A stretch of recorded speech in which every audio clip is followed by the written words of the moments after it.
David Smith here with one more flipped classroom math video. 3 tips before we start. First, remember you can speed up the playback if that helps you get through the video faster. Just make sure you understand and keep up with your notes.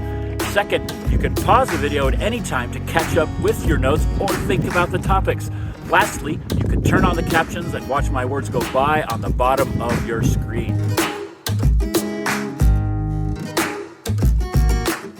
Today's lesson covers the derivatives of sine and cosine.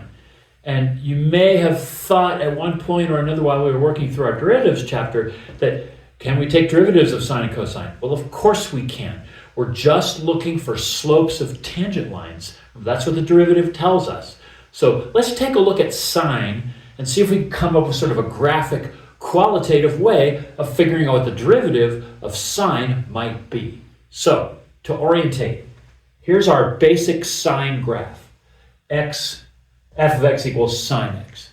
So we're no modifications, we just have sine x. So we go up to our max at 1 at pi over 2, we come back to 0 at pi, we go down to 3 pi over 2, and then we go down to -1 at 3 pi over 2, and then we come back up to 0 at 2 pi. That's one full cycle through the sine function. And this should be super familiar to you. So let's do something interesting. Okay, so what I've done is I've just created another graph here, and I've marked it off with basically our 90-degree intervals, our pi over 2 pi, 3 pi over 2, and 2 pi. And I've got my x on this axis, but now what I've put is f prime of x for the vertical axis. So we're taking the derivative of sine x. And we're going to do this in a non-mathematical way. We're going to do this in a graphical way. So check this out. There's 2 places on the graph of sine x where the derivative is 0. Now I want you to pause the video and think about that for a minute and come up with those 2 places. Okay, remember where the tangent line to the graph is flat, where it's horizontal, it has a 0 slope, so the derivative is 0. And that happens right here and right here. Right? At these 2 points where tangent hits 1, where sine hits 1 and then starts going back down. So that's where the tangent line is 0, and that's where the derivative is 0. So now we can plot this point.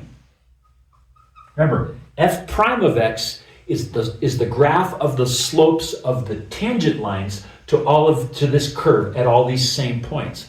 So we know that the tangent line slope is 0 here, so we know the graph of f prime of x, of the derivative of sine of x, passes through 0 right there. And then there's another spot. At 3 pi over 2, we're going from a negatively sloping tangent line through a horizontal tangent line, slope of 0 right there. So we know that the derivative of sine is also 0 right there. So it's going to pass through 0 there. Okay. Now, that doesn't really help us figure out what the graph of the derivative of sine x looks like yet. We need a little bit more stuff to do that. So, check this out. The slope of the tangent line to sine x is negative from pi over 2 to 3 pi over 2, because all the tangent lines are going to have a negative slope until we get back here where it's 0 again. So the derivative of sine x is going to be negative between these 2 values. It's going to go from 0 here, and it's going to come back to 0 there. So here's what we can sketch. Right? It's getting more and more and more negative till it gets to pi, where it's the steepest it's going to be. Right there, that's the most negative. That's the most negative slope of the tangent line to this curve as it goes between pi over 2 and 3 pi over 2. But then at pi, it's going to start shallowing out. And so that slope is going to be getting less and less negative till finally it hits 0 again at 3 pi over 2. So that's why this curve goes down, but it comes back up to 0 at 3 pi over 2. Cool. Now let's take a look at where the slope of the tangent line to sine x is positive. And there's 2 places on our graph where that's the case. From here, from 0 pi to pi over 2, the slope of the tangent line is going to be positive there. So the derivative of sine x is going to be above the x-axis. So we could draw something like this. And the same thing here. from 3 pi over 2 to 2 pi, the slope of the tangent lines are coming along like that. These are all positively sloped. So the derivative of sine x is going to be above the x-axis. So we're going to do something like this. And right here at 2 pi, that's the steepest slope for tangent lines. It's going to be the most positive. The biggest positive number means the steepest slope. So it's going to come all the way up to whatever peak it's at there. And then it's going to start getting less steep because now we're going to start leveling off and getting back to 0. Okay. Now look at that graph. You should start to see something here that could tell you in a very simple way what is the derivative of sine x. Think real hard about that. Just how hard did you think? Hopefully, hard enough. This should remind you of cosine x. And indeed, that's exactly what it is. This is the cosine curve. So the derivative of sine x is cosine x. Isn't that cool? Super simple, easy to remember. So dy dx sine x equals cosine x. Pretty cool. 2 rules for this lesson. The first one we just showed graphically. Dy dx, derivative of sine x, is just cosine x. Simple, cool, easy to remember. Second rule, dy dx of cosine x is just minus sine x. Now I could do the same thing with the 2 graphs and you would see very clearly that the derivative of cosine x is sine x, but it's flipped over the x-axis. So it's minus sine x. So these are the 2 rules that we're going to work with for this unit. Okay, we're going to finish out this lesson by doing a bunch of examples, and we're going to get back into the chain rule, the project rule, and the quotient rule, because believe it, they're going to throw you those problems with these derivative rules, but we're also going to pull back all of those rules. So you're going to need to dust them off and use them. So here's a fairly straightforward one. I think this is a one-stepper. 2 sine x minus 3 cosine x. Find the derivative of that. So be bold, pause the video, take a risk, do that calc, and come back. Okay, check this out. I'm just going to substitute in my cosine x for my sine x.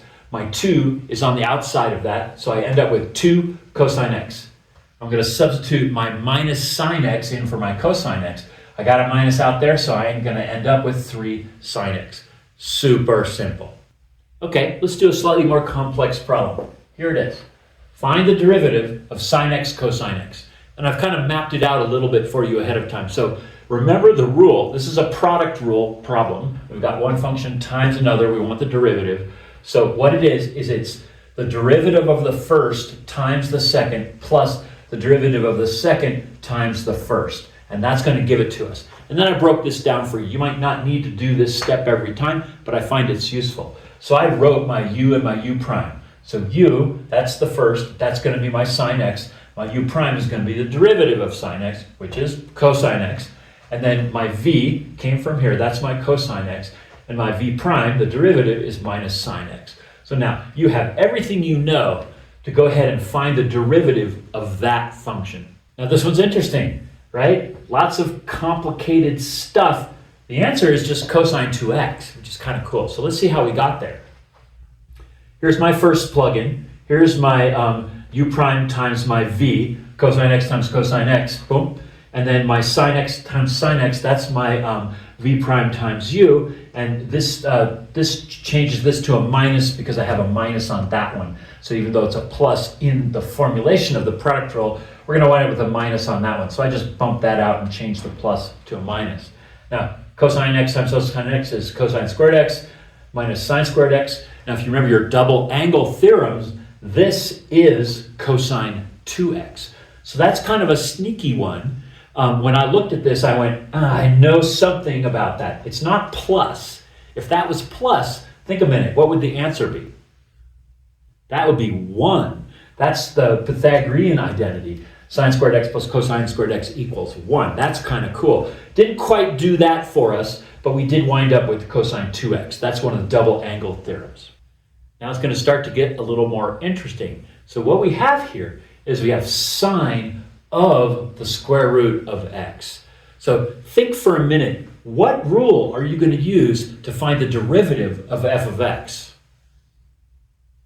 Okay, if you thought chain rule, you were right. Because what we're doing is we're taking the sine of another function's work on x.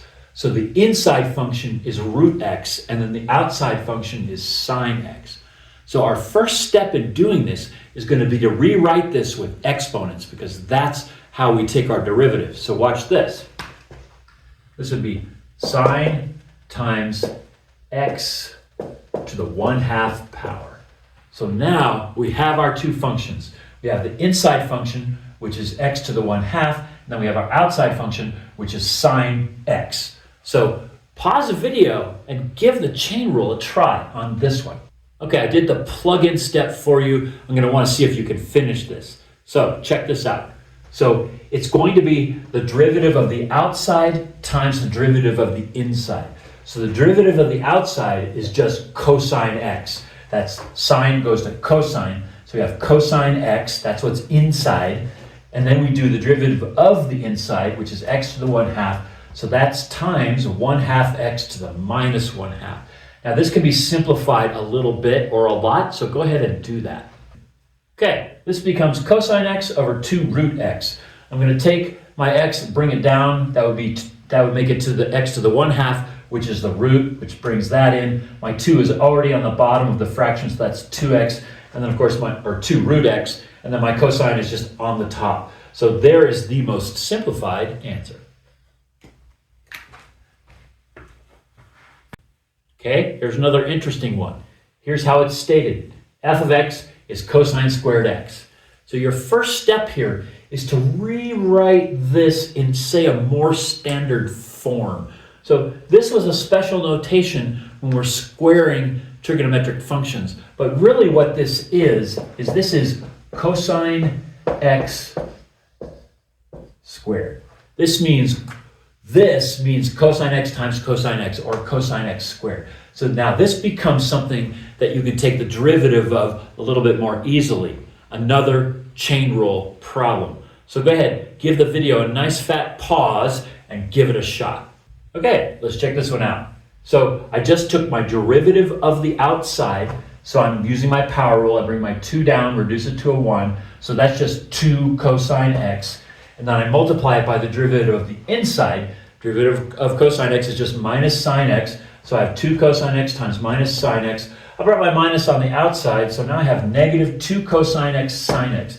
Now this is another one of those double angle problems, because we know that this, if you look those up, it's just minus 2 sine x. The rule is 2 cosine x sine x equals sine 2x. So that just means that we could just bring the negative on down and use that. So pretty nice. Okay, here's one for you. F of x equals tangent of x. Now, if you scoot over here, I don't see a new rule with tangent.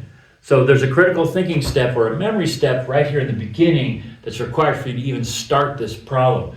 And you have to remember, tangent of x is just sine x over cosine x. So that's a step we need to take before we can get started on this. Now we have a quotient. We have sine x divided by cosine x. So we have a quotient rule. So take a minute, look up your quotient rule, and then see what you get. Okay, so I copied down my quotient rule here as we looked at it before. So with the quotient rule, order is more important. Actually, it is important, unlike with the product rule, mainly because we've got a subtraction there and we've got a division here. So you have to have your functions in the right places. The way I remember that is u's on top, v's on the bottom. U comes before v, so put it on top. V comes after u, put that on the bottom. And so we do u prime of x times v of x minus v prime of x times u of x. So u prime comes first, it's on top. Okay, and then we do that all over v prime of x squared. So now write your little substitution, not your substitutions, but write your functions for what each of these are, maybe right there, and then do your plug-in and see if you can take this one on home. Okay, so I wrote down my individual little functions, the 4 functions that I need to perform this plug-in step. So now you do have everything. I'm going to tell you, this one reduces down quite simply. So give it a shot. Use these, plug them into there, and then see how far you can simplify. Now, see what I told you? This one comes down to a very simple little answer, in spite of all of this algebra, this u and v and all that stuff. So let's see how that worked out. So when I did my substitution, I wound up with u prime, which is cosine of x, times v, which is also cosine of x, minus sine of x times minus sine of x. So this gives us an interesting result. I just plugged in my v of x squared, so that's cosine x squared. So I end up with cosine squared x. Now that goes to a plus because I have a times minus, but I have a minus there. So I have cosine squared x plus sine squared x on top, and I have cosine squared x on the bottom. Now we know from the Pythagorean identity that this is just 1. So our answer is 1 over cosine squared x. Pretty cool. Okay, let's try this one. Here's my function, f of x equals 2 sine x cosine x. So think about that for a minute and figure out like maybe what a first step would be to be able to find this derivative. So those tricky double angle theorems, gotta remember they're out there and use them to simplify things.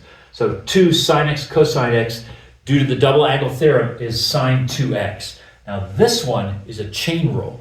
So go ahead and pause the video and see if you can use a chain rule to find the derivative of the sine of 2x. Okay, chain rule means take the derivative of the outside, which is sine of this, sine of x, and multiply it by the derivative of the inside. So the outside derivative is just cosine 2x, and then the inside, the derivative of 2x is just 2. So I moved that around to the front and got 2 cosine 2x, and that's our derivative of that expression. Let's do a last one with a more complicated prompt. So check this one out. Here's two functions.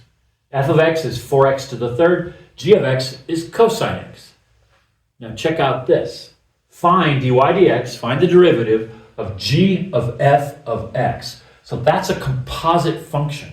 So before we actually use what's going to be the chain rule to find the derivative, we're going to have to find out what this function is, what this composite function is. So we can't take a derivative until we make the composite out of f and g of x. So go ahead, pause the video, and this is a write down. You should be able to just write that down. Given this information, you should be able to write down the composite function. Okay, so the inside piece is this one. We're taking g of f of x. So that means g is on the outside and f of x goes on the inside. So we just take f of x and we put it in for x in g of x. So our composite function is just the cosine of 4x to the third. So now we can do chain rule stuff and we can figure out what the derivative of this function is. So remember, the chain rule is derivative of the inside times the derivative of the outside, or vice versa. It's multiplication, so the time doesn't really matter, or the order doesn't matter so much. So I'm going to go ahead and take the derivative of the outside. So derivative of cosine is minus sine, and we do our 4x to the third, and then we're going to multiply it by the derivative of the inside, which is going to be 12x squared. Now I'm going to organize this in a little bit better way and go 12x squared, negative 12x squared, to grab the negative out there, times sine of 4x to the third. So not a whole lot of new complicated steps in this one, but you had to figure out from the prompt here what to do.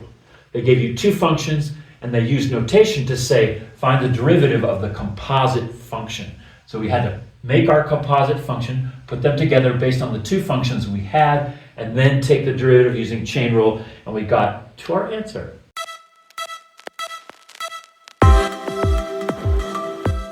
Now that you've watched the video, take a moment to write down any questions so you can bring them to our next class. Always remember, you can watch the video again to deepen your understanding. If you enjoyed the video, please click like and subscribe.